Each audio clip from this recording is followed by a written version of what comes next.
Good morning. How's everybody this morning? I hope everybody had a good weekend, and I hope everybody's ready to worship the Lord this morning. One of the biggest things I look forward to is Sundays and being able to spend time with my brothers and sisters and worship God. That's a great thing. Let's begin our class with prayer, if we could, please. Father, we come before your throne this morning, so thankful and so grateful that you love us like you do. And help us, Father, to always serve you. Help us to have a desire, help us have a passion to want to know more about you, to delve into your word, to draw closer to you and have a relationship with you that you want us to have. Give us courage, Father, in all that we do. Give us boldness as we share the gospel, as we walk as your Son walked. And Father, we pray that we have a good class this morning. We gain much from it. In Jesus' name, amen. All right, this week we'll start in Exodus chapter 2. Last week we got into Moses and his birth. And we're going to go from there as we continue our journey through the Old Testament. At verse 11 it says, in chapter 2, verse 11, it says, "Now it came about in those days when Moses had grown up that he went out to his brethren and looked on the hard labors, and he saw an Egyptian beating a Hebrew, one of his brethren. So he looked this way and that, and when he saw there was no one around, he struck down the Egyptian and hid him in the sand." So Moses went out to his brethren. What possessed him to go out to his brethren? You got any thoughts on that? I mean, he's been raised now. He's been raised as an Egyptian. Remember, he was found by the Pharaoh's daughter, and the Pharaoh's daughter took him in. But he knew who he was. His mother had raised him. Okay, that's right. His mother had raised him because in God's providence, it worked out through God's providence that his mother could nurse Moses as he grew up, as he was a baby, and tended to him and took care of him. And I'm sure, Scripture doesn't say it, but I'm quite certain, and it makes perfect sense that she would tell him about who he is, who his people are, and make him understand where he came from. So this is why he went out to, apparently, he just decided to go out. Now, a good commentary on Moses is Acts chapter 7. If you'll turn over there to me, I have a question to pose to you.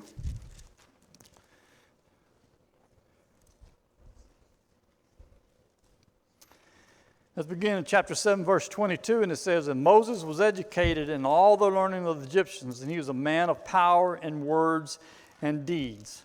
And when he was approaching the age of 40, he entered his mind to visit his brethren, the sons of Israel.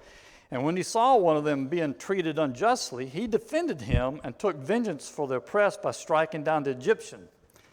Now, verse 25, and he says, "And he supposed that his brethren understood that God was granting them deliverance through him." What do you think? Now, I know his mother told him about who he was and explained to him their history and all this, but unless God revealed to his mother God's plan, she had no idea what Moses was going to do or how God was going to use Moses. But in this scripture, it seems to indicate that Moses understood his role. What's y'all thoughts on that?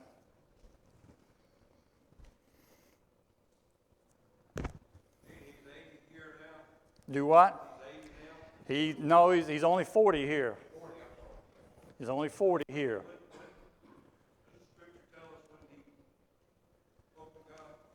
Yes, he was 40. It was 40 years later, and we'll continue on with that. But it was 40 years later when God approached Moses at the burning bush. But here he's only 40 years old. He's not left Egypt. He's not fled Egypt yet. But it seems to indicate that he knew that his job was to deliver the Israelites from the Egyptian bondage. He's had some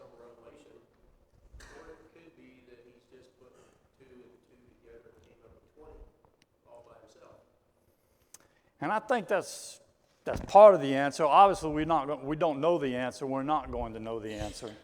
But that could very well be it. He could feel that he just has a destiny that he's being called for. Yes? So it could have been compassion. Could have been. He saw the suffering here. But the Bible doesn't go into detail to show exactly where all of this came out until Moses went before God, just like you said, the burning bush.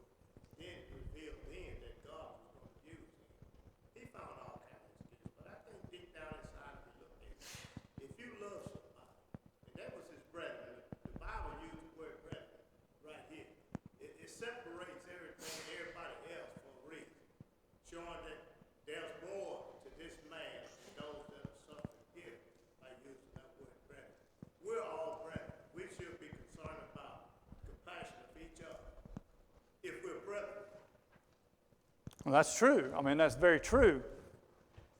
So I think Moses had some inkling, some feeling, whatever you want to call it, that God was going to use him in some way. He obviously didn't know what role, because apparently at this point he thought he could just kill an Egyptian and all the Israelites would gather around him and say, let's charge Pharaoh and let's get out of Egypt.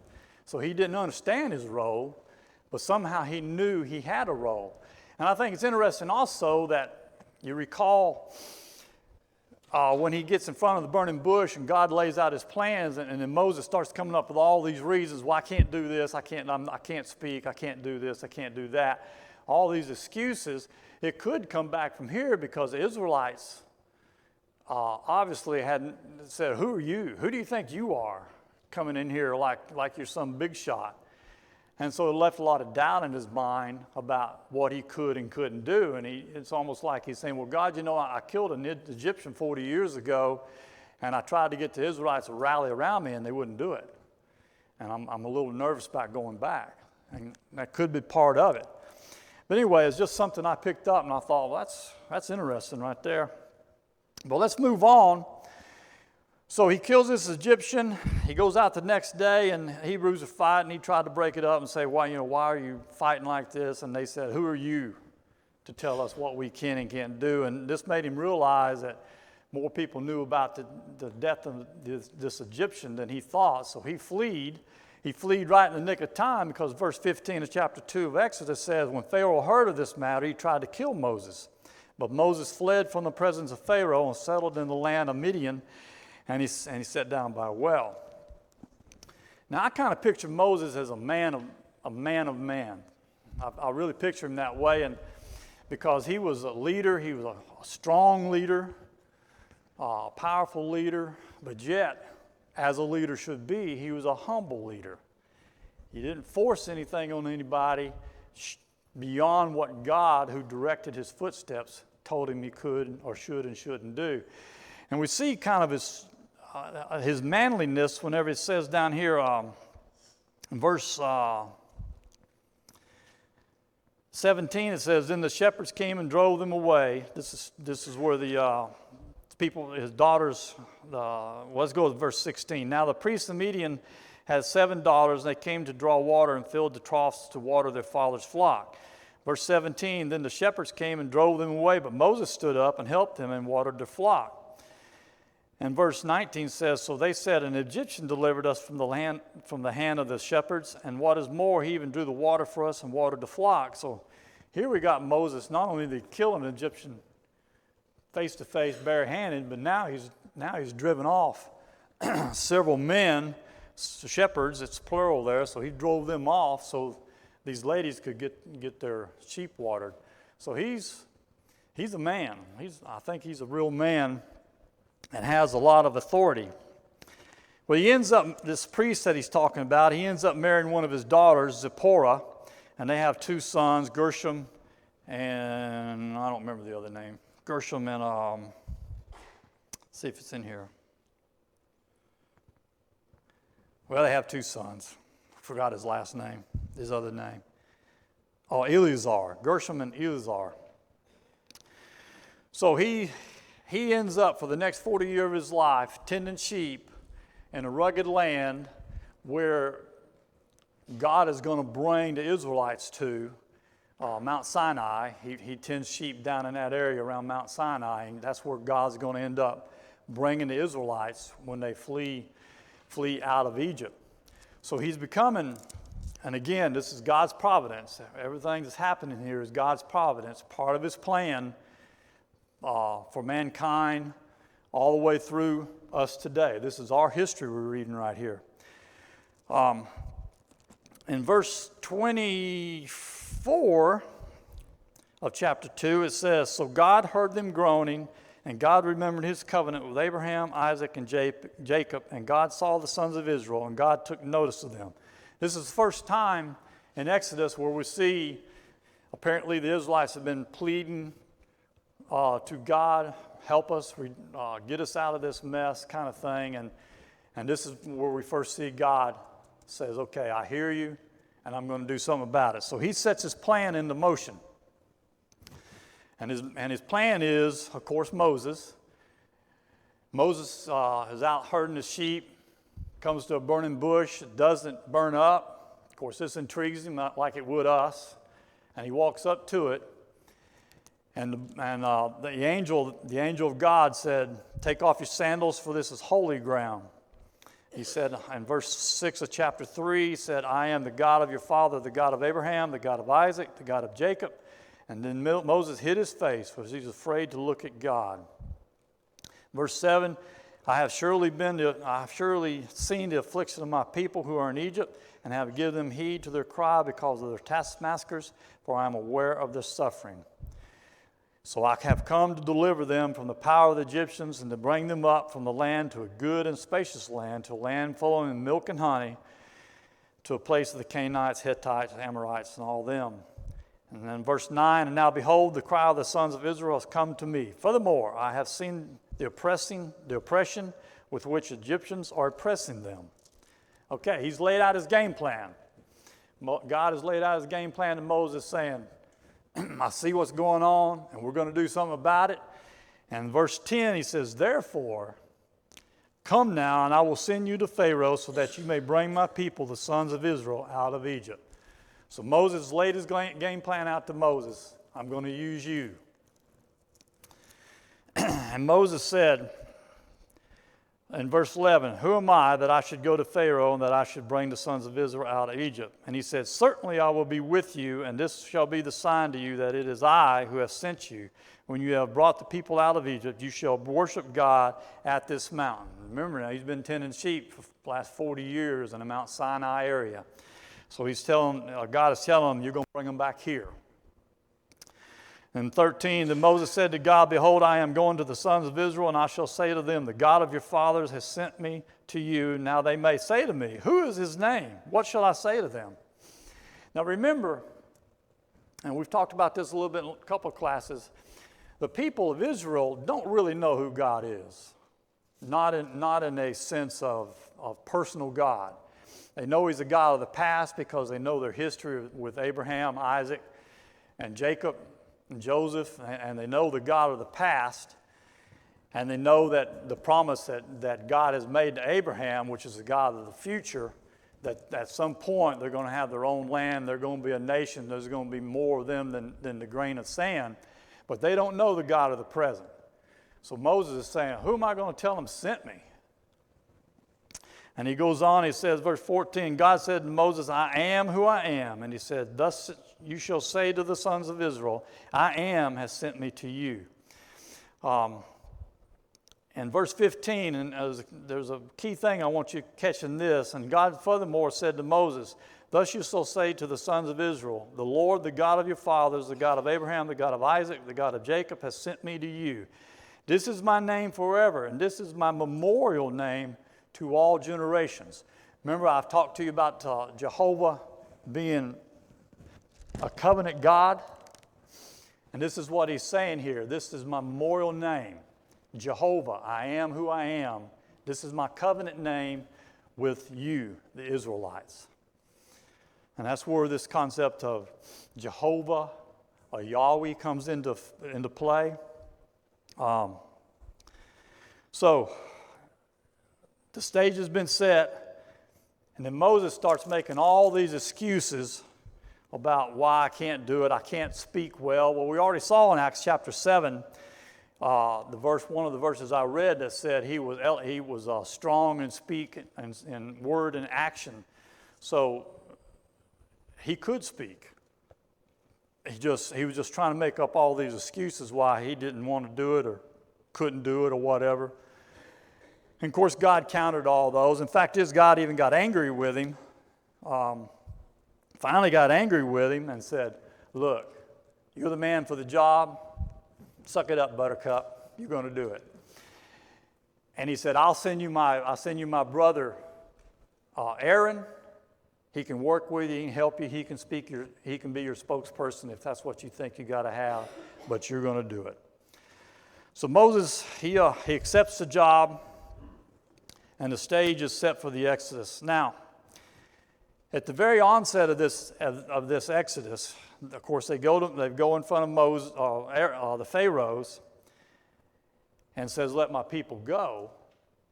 And Pharaoh says, "Who am I?" In chapter 5. In verse 2, he says, "But Pharaoh said, 'Who is the Lord, that I should obey his voice to let Israel go? I do not know the Lord, and besides, I'm not going to let Israel go.'" Now remember, Pharaoh is a god.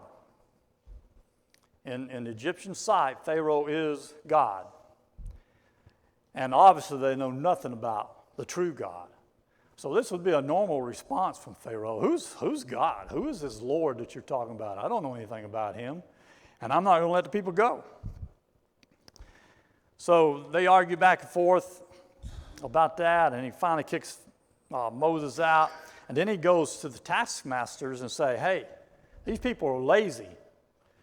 From now on, don't give them any straw for making bricks. Make them go out and find their own straw, but I don't want the quota to drop off." So the resistance that that Moses meets right here is one of them is from Pharaoh, which you would expect. Pharaoh's not going to just willingly say, "Yeah, let my people go. I'll let them go," because this manpower that they're using really has a potential to cripple Egypt, because this manpower, this forced labor, 600,000 plus men that are able to work, you can imagine what that would do if you just took them out of the workforce and sent them on their way and what it would do. So it's going to cripple Egypt. And Pharaoh says, "No, that ain't going to happen." And of course, Pharaoh, also the fact that he thinks he's God, he answers to nobody. He is it. So he's not going to just let the people go like he wants to. But the interesting thing, he also got some feedback, or some kickback, I should say, from God's people. And Pharaoh played this card where he turned to the taskmasters and said, "Make them find their own straw. Make them make their own bricks." Because they're lazy. They think they can go off in the desert and worship this God that they're talking about. So they're lazy, so make them work harder. Well, the natural response to the Israelites, he's going to kick back on Moses and say, "Hey, you've gone to Pharaoh and you stirred up this hornet's nest, and now look what we got to do." So Moses is having to take heat from Pharaoh, and he's having to take heat from the people themselves because they didn't respond like Moses thought they would. So he goes on and he goes back in chapter 7. They go back in front of Moses, or in front of the Pharaoh. And Pharaoh keeps saying, "Who is this person?" And Aaron throws his rod down and turns into a serpent. But the Israelites the Egyptian magicians could also do the same thing. The only difference was Pharaoh's rod swallowed up the Egyptian's rod. So anyway, it goes on, and finally you get into the 10 plagues. If I can get somebody to hand these out, a couple of people, so we can get these handed out. You want to do that for me, Pat, on this side? And the interesting thing about these 10 plagues, God hardened Pharaoh's heart. Then if you take that literally, God hardened Pharaoh's heart, then what the Bible is saying, God is directing Pharaoh to what he wants. I'm making Pharaoh do this kind of thing. Now, we already know from all of our Bible study that God doesn't make anybody do anything, does he?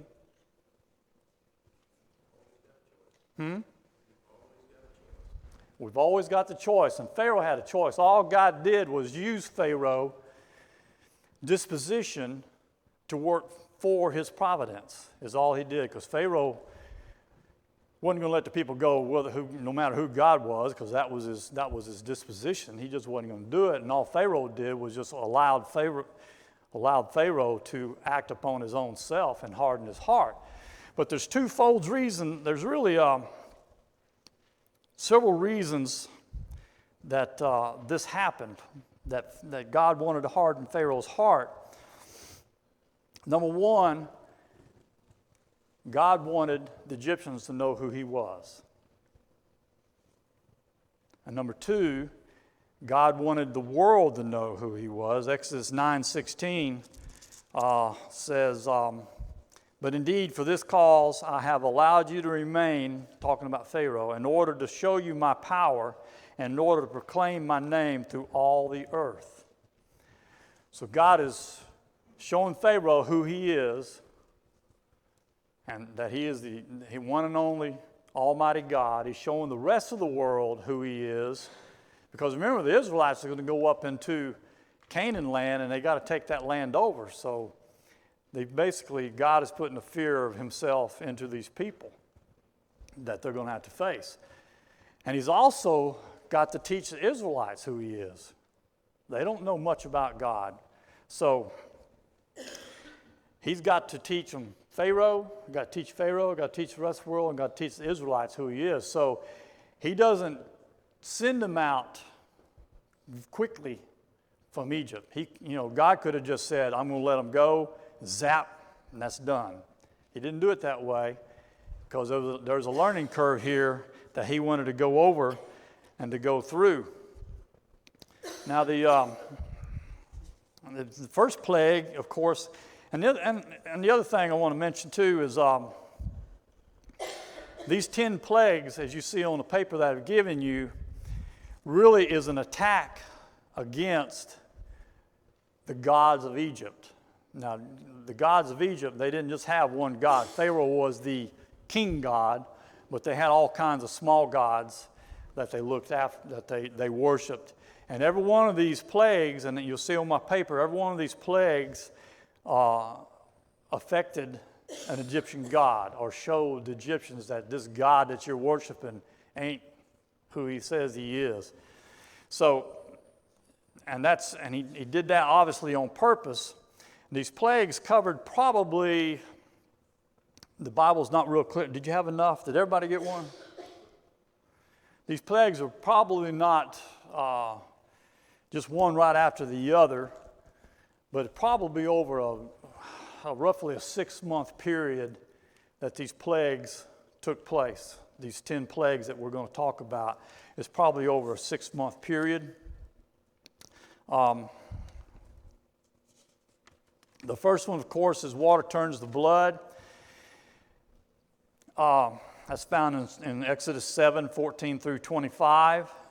The Hapi god, the god of the Nile, his name was Hapi or Hapi, I don't know how you say it, was the god of the Nile, and this affected that god because it turned the water in the Nile to blood and all the other water around. And it also says in chapter 7, verse 19, then the Lord said to Moses, say to Aaron, take your staff and stretch out your hand over the waters of Egypt, over the rivers, over the streams, and over their pools, and over all the reservoirs of water, that they may become blood, and there shall be blood throughout all the land of Egypt. Now, the Israelites lived in Goshen, which is the Nile Delta, in essence. The big area of the Nile Delta. The Israelites lived in Goshen. So it says here that this water covered all the lands of Egypt. So the Israelites were affected with this too. They saw this power. They saw this water turning to blood. So they were affected also. The next plague was frogs, Exodus 8, 1 through 15. This affected goddess that had a head of a frog. Her name was Heket, Heket. So this defied that goddess. And also, according to verse 6 of chapter 8, it says, "So Aaron stretched out his hand over the waters of Egypt, and the frogs came up and covered the land of Egypt." So again, it looks like the Israelites were also affected by this one because it covered the land of Egypt, which included Goshen, where they lived. And the third one was lice, Exodus 8, 16 through 19. And this affected, remember this lice, Aaron struck the dust of the ground and turned the dust into lice. One of the gods, Geb, is a god of earth. And by turning the dust on the ground to lice, defied that god. And the Israelites again were also affected. Verse 17 says, and they did so, and Aaron stretched out his hand with a staff, struck the dust of the earth. But verse 22 is what I meant to say. But on that day I will set apart the land. I'm sorry, it is that one. I'm sorry. Verse 17, and they did so, and Aaron stretched out his hand with a staff and struck the dust of the earth, and there were gnats on man and beast, and all the dust of the earth became the gnats through all the land of Egypt. So these gnats or lice, some translations say lice, some say gnats. It affected the Israelites also. Now the flies, which is the next one, Exodus 8, 20 through 32, which is the God of creation. He had a head of a fly, and that's who this God defied, this God. But the Israelites, according to verse 22, they were not affected. It says, "But on that day I will set apart the land of Goshen, where my people are living, so that no swarms of insects will be there, in order that you may know that I, the Lord, am in the midst of the land." So the Israelites were spared the plague of the flies. The next plague is the cattle die, Exodus 9, 1 through 7. And this is defies the goddess of love, which had the head of a cow. And also in verses verse 4, it says, "But the Lord will make a distinction between the livestock of Israel and the livestock of Egypt, so that nothing will die of all that belongs to the son of Israel." So again, the plague did not affect the Israelites. Now this still has the same power as if it did affect them, because the Israelites can see all the cattle die of the Egyptians and realize that this God is taking care of them now. Before, with these first three, they were included as part of the Egyptians. But now they're seeing that God is separating them from the Egyptians, and God is starting to take care of them, starting to look after them. The next one is boils, Exodus 9, 8 through 12. Now this one, you notice I put on the paper I gave you, I put a yes/no, because I'm really unsure about this. Let me read the scriptures to show you why, and then you can make a decision in your own mind about that. Verse 9, it says, talking about the boils, "And it will become fine dust over all the land of Egypt, and will become boils breaking out with sores on man and beast through all the land of Egypt." Okay, that phrase, "through all the land of Egypt," tells me that included the Israelites because they live in Egypt. But you go on down, verse 11, it says, "And the magicians could not stand before Moses because of the boils, for the boils were on the magicians as well as on all the Egyptians." So you just have to decide in your own study, not that it's all that important, but you just have to decide on your own study, did it cover all the land of Egypt, would include the Israelites, or did just, verse 11, all the Egyptians only, which did not include the Israelites. So you'll have to think about that. Dis Boyles was a goddess of medicine and peace. And the priests, of course, their priests are just like the priests of God. If they get hurt or anything, leprosy, anything like that, they could no longer be priests because they were unclean. Now, as you saw in the verses I read to you, the priests themselves have boils all over them. So now they're unclean in their sight. The next one is hail, 9:13 through 35. This is the first time it says God hardened Pharaoh's heart. Up until this point, It had been Pharaoh. has hardened his own heart. Now, God is starting down his path. Can continue down this path. You know, it reminds me of Romans chapter 1.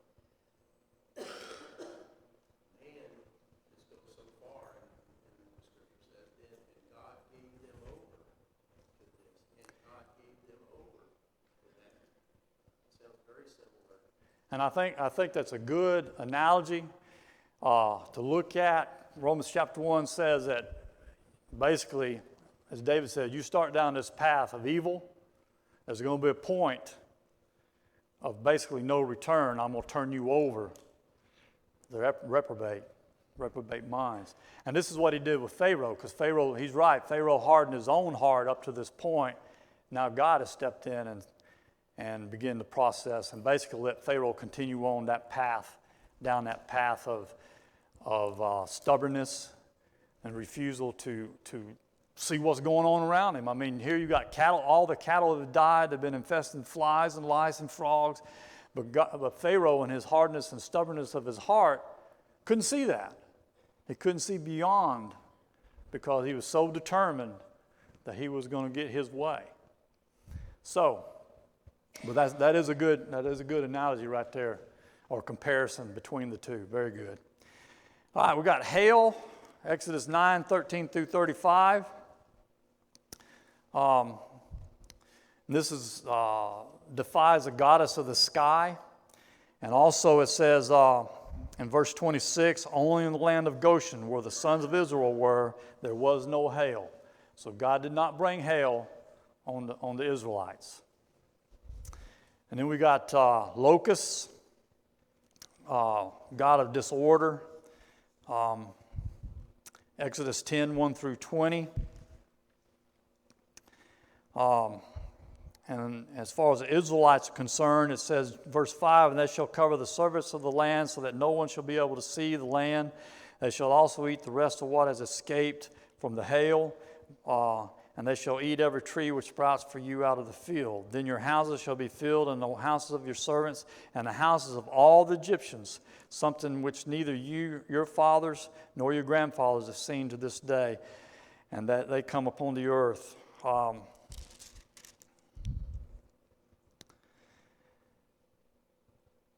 And verse 12, then the Lord said to Moses, stretch out your hand over the land of Egypt for the locusts, that they may come up on the land of Egypt and eat every plant of the land, even all that the hail has left.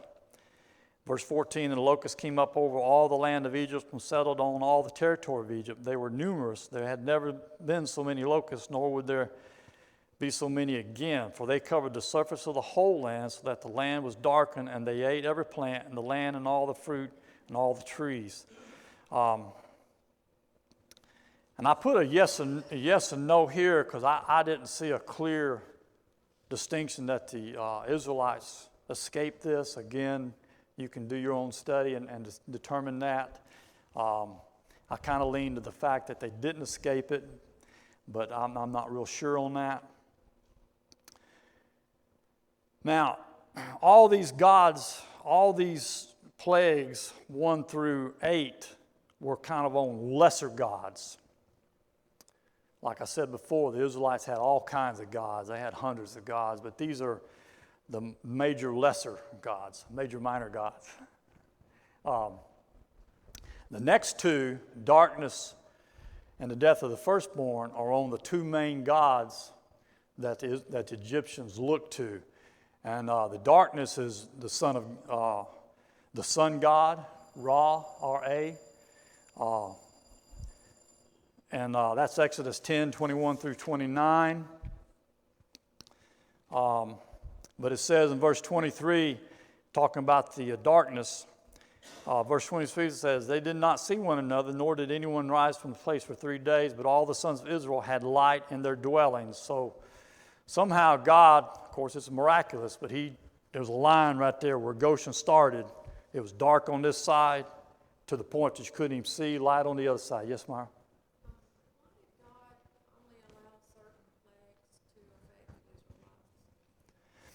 I think it was to show the Israelites who's in control, and then when he started separating the plagues from the Egyptians, the Israelites from the Egyptians, it started showing the Israelites that God is protecting us, that God's in control. And I think that's my thoughts on it. Anybody else got any different thoughts? Because I think they needed to see when Moses did all this, the Israelites were aware of these plagues. And they got these plagues, particularly the first 3. So they were included in it. But then they were separated and they say, whoa, wait a minute. God is starting to take care of us here. And as they start seeing this God that they're being introduced to, I think. That's my thoughts on it. Anybody else? Because they've got to learn, again, it's very important, and they struggle with this for the generation after generation after generation of knowing who God is. They struggle with this. They never fully grasp God. And that's the reason they had so many rebellions. That's the reason they went down the path of idol worship and all that, because they never could grasp who God really is. It wasn't God's fault, just like God favored them, and they were always favored by God, but yet it was their choice to not. Every choice and it was their choice. God, as we see as we continue to study of the Old Testament, God tried his best hundreds of times to say, look, just follow me and I will bless you. I will take care of you. I will give you everything you need. They just never could get to that point. Never could. Always viewed the plagues as being on Egypt, but the plagues served a very big purpose for the Israelites. Yes. And I think the plagues were just as important to the Israelites as the Egyptians, because the Israelites were learning who God was. And God was using these miracles here, and particularly when we get to the last one, which we'll probably won't get to today, but the last one, the death of the firstborn, they really get an eye-opener of who God is. But I think you're right, Kevin, that these plagues were just as important to the Israelites as they were to the Egyptians, as they were to the rest of the world. Because remember, I mentioned to you in Exodus chapter 9 that it's not only the Egyptians and the Israelites, but it's the world. Because up to this point, they've not seen God. God's been more or less silent. So they're fixing to be introduced to the God of the universe, to the God of the world. They're fixing to figure out who he is. And the last one, have we had a bell? Okay, well, the death of the firstborn has everything to do with the Passover. And this is very important right here, so I'm not going to get into this until next week, because I want to really go into depth about the Passover and the relationship it has, the type that it is with the Lord's Supper and the death of Jesus, and what that Passover represents with the lamb and everything. I want to go over all that and get into that. So we'll save that to next week. I appreciate it. Appreciate the comments and thoughts. Appreciate the questions. Thank you.